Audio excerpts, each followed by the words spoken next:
गुजरात के गोधरा में 2002 में जो कुछ घटना हुई थी उसको लेकर जब फिल्म आई है द साबरमती रिपोर्ट्स, उसको देखने के लिए आज पहुंचे हैं राज्य मंत्री जसवंत सैनी और उनके तमाम समर्थक और बीजेपी के बड़े नेता।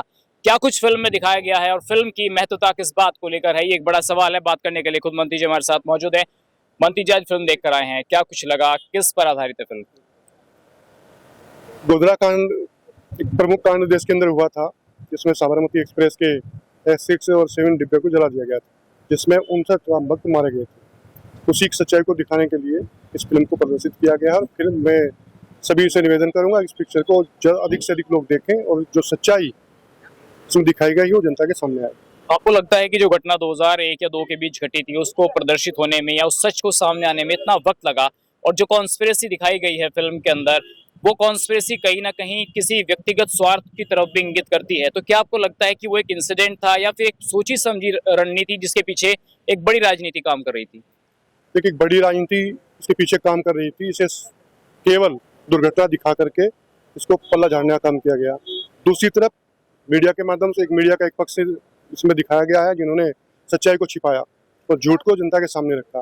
दूसरी तरफ मीडिया ने ही इस सच्चाई को जनता के सामने लाया और उन्होंने स्पष्ट रूप से संदेश दिया कि मीडिया को ठीक प्रकार से अपनी भूमिका अदा करनी चाहिए। इसमें बाद में इस पिक्चर के अंदर दिखाया गया कि मीडिया ने अपनी भूमिका अदा की, सच्चाई देश के सामने आई। ये पूरी तरह से एक साजिश थी और साजिश के कारण ही इस पूरी साजिश रची गई थी। गोधरा के अंदर बड़ी भीड़ ने वो पेट्रोल डाल करके और जिस प्रकार से गाड़ी के ऊपर पथराव करके दिखाया गया है, 59 राम भक्तों को जिंदा जलाया गया था और उस सच्चाई को एक तरफ दबाने का काम किया गया और उस सच्चाई को दिखाने का काम किया गया। अच्छा, फिल्म में मंत्री जी आपने ये भी देखा होगा कि पूरे देश के अंदर ये बताया गया कि मुसलमान और हिंदू का ये झगड़ा था, जबकि फिल्म में आपने देखा होगा ये भी दिखाया गया है कि वही मुस्लिम लोग जो हैं उन पत्रकारों को ले जाकर सच सामना भी कराते हैं। तो ये दंगा ना होकर के या हिंदू मुस्लिम ना होकर के ये एक मानवता की लड़ाई थी, जो हिंदू ने भी लड़ी और मुसलमान ने भी लड़ी। फिल्म में आपने देखा होगा। देखिए, हमारे देश के अंदर मानवता अभी जिंदा है और पिक्चर के अंदर दिखाया गया है कि एक तरफ मानवता के आधार पर काम करने वाले लोग हैं, एक तरफ दुष्ट लोग भी हैं जो देश को हमेशा संकट के में खड़ा कर देते हैं।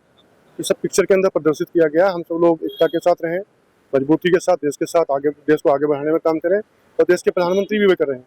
आज इन सारे बातों पर लगाम लगी है, विराम लगा है और देश विकास के रास्ते पर आगे बढ़ा है।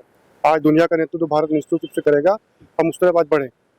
चलिए, मेरा अंतिम सवाल आपसे मंत्री जी है कि चाहे द कश्मीर फाइल्स हो, चाहे फिर गोधरा के ऊपर ये बनाई गई फिल्म हो, विपक्ष आरोप लगाता है कि बीजेपी इस तरीके की फिल्म दिखाकर देश में हिंदू मुस्लिम को डिवाइड करना चाहती है, डिवाइड एंड रूल की पॉलिसी को लागू करना चाहती है।